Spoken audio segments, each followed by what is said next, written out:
My hande hef ek op na u. Ek loof u naam en buig voor u, want u is hier. Die Goeiemôre, Pastoor Wally van Huis van Gebedsbediening, vandag hier by julle. Ek wil graag ons boodskap van vanoggend wil ek 'n titel gee. Die verwoesting van Jerusalem, die einde. Kom ons kyk wat die Here vir ons wil sê. Kom ons gaan na Lukas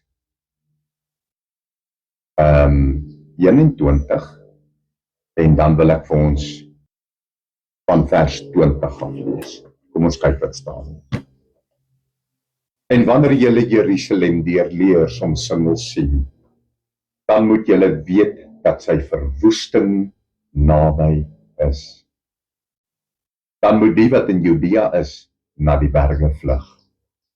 En die wat in die stad is, moet uitgaan.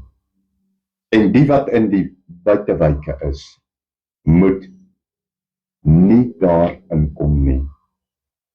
Want dit sal daarvan wraak wees, sodat alles wat geskrywe is, vervul kan word. Maar wee die vroue wat swanger is, en die wat nog soog in daardie dae. Want daar sal groot nood in die land wees, en die toorn oor hierdie volk.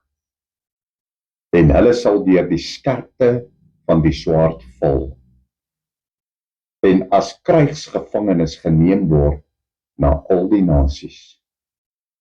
En Jerusalem sal vertrap word deur die nasies, totdat die tye van die nasies vervul is.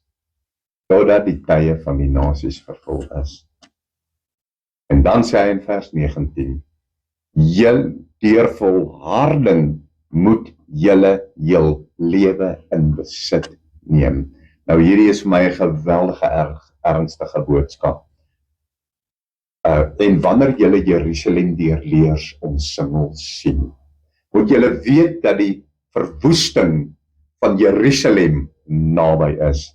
En ek vra nou die manne wat hier saam met my is, vra ek spesifiek, gaan Jerusalem verwoes word? En terwyl ek hulle die vraag vra, weet ek in wat se tyd ons nou op die aarde bevind.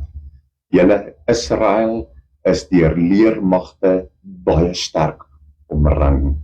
Hulle skiet van elke rigting en kant teen hulle. Hulle gebruik die media om die werk van God af te breek en die Jode sleg te probeer maak. En hulle in Jerusalem is omring deur allerlei magte en word aangevul deur hulle. En dan wil ek vir julle vra, is die einde naby? Want die woord van die Here sê hier, en wanneer julle die Jerusalem deurleers omsingel sien, dit is nou.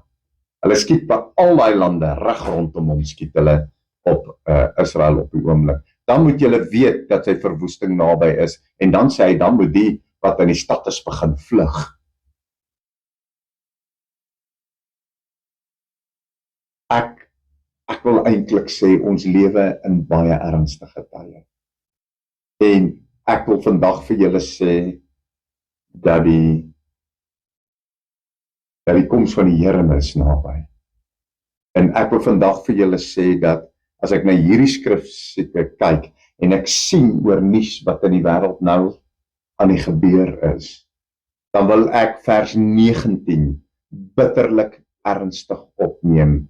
Deur julle volharding moet julle lewe in besit neem. En ek dink as ons enigsins gebeure ernstig wil opneem wat in die wêreld gebeur, en jou Christenskap en jou stand met Jesus Christus wil ernstig opneem, dan is dit nou die tyd. As jy nie in regstand met die Here is nie, dan is dit nou die tyd dat jy jouself in regstand met God moet kry. As jy nie jou woord gereeld lees, en jy baie bid nie, deur die aangesig van God te soek, en jou laat weg verlok deur allerlei goed, dis nou jou tyd om jou lewe reg te kry, en ernstig met die Here te raak. Julle, en weet julle wat? Hierdie toelatingssondekies wat ons so in ons lewens toelaat, wat ons so amper die okay merk gee, wat ons nog koester in ons lewens. Julle, ek wil vandag vir julle sê, daar's geen tyd soos nou, wat ons heiligmaking moet nastrewe, in 'n lewende verhouding met Jesus Christus moet wees nie. So kom ons fokus op dit, en ons begin dit nou doen. Amen. Kom ons maak ons oë toe, ek wil vir ons 'n gebed doen. Vader, ons kom na U in die naam van Jesus Christus, U seun, Here, ons roep, Here, ons bid, Here, my God, Vader, Here, kom, Here Jesus Christus, Here, en kom werk in ons harte, en bring die erns weer by ons, Here, wat ons veronderstel is om te hê, om U naam aan te roep, om U aangesig te soek, Here, o Here, want U woord sê, dit is hulle wat U verwag, wat saam sal gaan, Here. Daarom, nou, Vader, bid ek in Jesus Christus se naam, dat U met die Heilige Gees en die krag en die liefde sal kom, Here, en sterk binne in ons harte sal werk, 'n brandende begeerte sal bring, om U te soek met alles wat in ons is. Want U woord sê, Here, soos 'n dief in die nag, sal die dag van die Here ons oorval. O Vader, dan wil ons gereed wees. Ons bid dit en ons ontvang dit in Jesus Christus. Amen. Liefdesseëning. Amen. As jy hierdie bediening geniet het en jy wil baie graag nog aanhou dit kry, as jy daar op die skerm kyk, dan gaan jy sien aan jou regterkant, onderkant is daar so wit en rooi knoppietjie wat jy net op kan druk, dan registreer hy jou by ons kanaal en dan elke keer as 'n video opgelaai word, dan gaan hy jou laat weet dat daar nou 'n nuwe video opgekom het. So hoop om julle op die kanaal te sien. Baie liefde en seëning vir julle. Amen.